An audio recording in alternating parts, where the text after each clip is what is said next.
backwards or forwards in the sequence also. Here are control velocity pads. So you can control our sounds here. For example, I'll press this. So in 10 is the bank where the drums are. Now sometimes the levels are up and down. You want to keep them pretty much that same velocity. That's how I prefer to do it generally all the time. So I'll set that up when I'm actually in a sequence. Otherwise, you can hit as hard as you can, and you can get that level for each one of those sounds. Now, here is our part mixer. We can control and mix parts, or we can also use this as a sequencer, or in a sequence setup. We can also use it in the mixer setup also as well. So you can mix parts, but it's a mix up everything we can do in that section. Now, these also act as assigns and also as mixer assigns. So here, for example, we've got 1 through 8, and we can have 9 through 16. So we have 16 separate tracks we can actually assign in mixing. And we have our part mute. Or we can press here, press the shift and 1, and we can just get that one part to play. I'll press play now.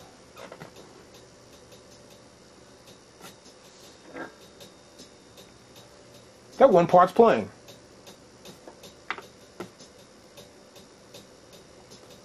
That part is part 11. I can go to here again. So I'm bringing parts in. Baby, help me understand. Help me understand.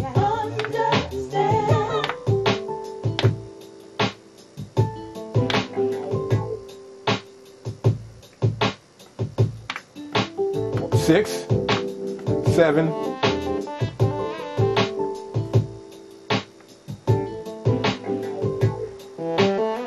Control 2. See, I'm mixing it. I'm actually mixing the tracks up.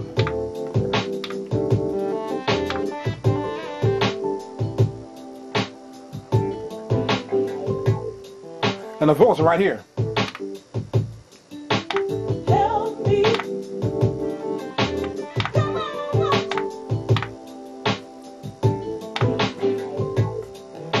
Baby, help me understand. So all the vocals right here on 12. So what we're doing there, as you can see, we are controlling certain parts of the mix. And this is our controller section. So by pressing shift, as you saw, I was able to just go, hey, I just want that one piece to do it. So I just get solo one part and get that one part to be the part I want to select to mute. Or, there you go. See that? It doesn't work that way. So I have to press the mute, and we're in there, and we're muting the other tracks, and the one we select while shift is pressed is the one we're going to hear. Now, always in these sequence modes, you'll notice that that's the drum part. So these parts maintain the same position. That means 1 through 8 or whatever, the same position they're going to be. See that? Still playing the drum part. Notice that? Because we're now in the mixer mode. This is on with mixer assign. This is our control section. Now right here is our mastering section. Now if you're wondering how we actually play these sounds, maybe your machine, you haven't updated or actually loaded up your demos. We'll expand on that right now. First we want to do is we want to be in display. We're in pattern. We've got pattern lit up here, and we've got display going on here. And we'll zoom in here and get this display so you can see it much better.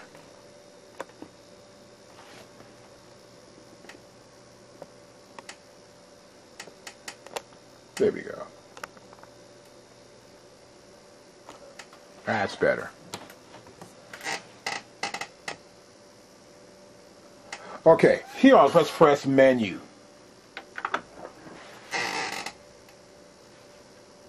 Now menu is right next to your display screen. It's to the immediate right hand, right in the middle of the screen, to the right hand side, you'll see a button. It's called menu. When you get to menu, you're going to move our cursor down and go to utility. Once you get to utility,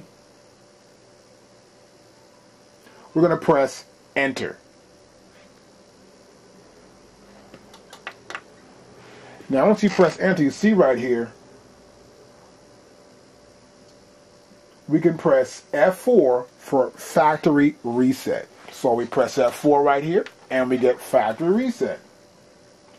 To execute factory reset, we press F6 to execute. And now we're going to load up the factory settings. So go back to the original factory settings. If you're starting out with your machine, it's important. So you start from the beginning. We will examine some of these songs in here, and you look at some of the MIDI information and how some of these tracks are recorded. Then we're going to record our own stuff.